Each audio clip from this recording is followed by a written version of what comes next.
Doctor Sarvepalli Radhakrishna चित्र से जड़े आदर्श शिक्षक दार्शनिक राष्ट्रपति थे। शिक्षक समाज को सम्मानित करिबा पाई तांको जन्मदिन सेप्टेम्बर 5 तारीख गुरु दिवस रूपे पालन करा जाए।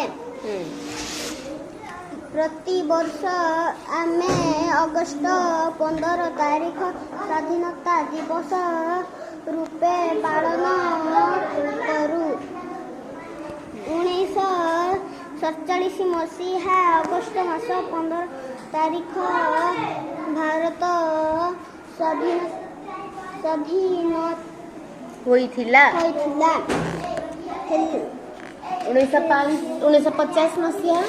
1950 मसीहा जनवरी 26 तारीख दिन भारत संविधान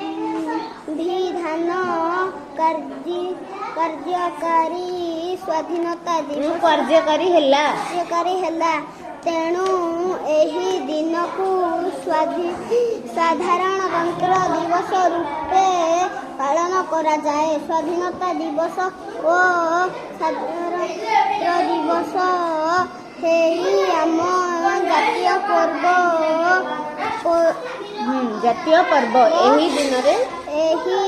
दिन रे जातीय पताका उड़ाऊ ओ जातीय संगीत गान करू।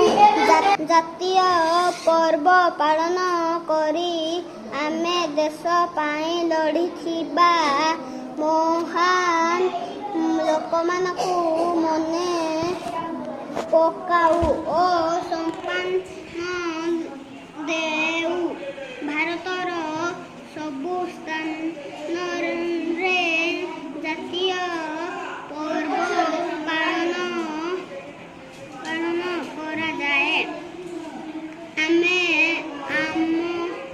आहुरी अनेक पर्व गाँ गहली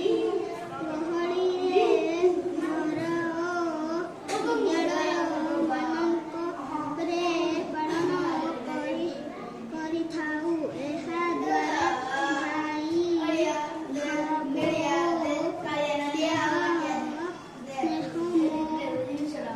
ମନୋହା ବଢ଼ିଥାଏ। ସବୁ ପର୍ବରେ ଜାତୀୟ ସଙ୍ଗୀତ ବୋଲାଯାଏ ନାହିଁ। Very good.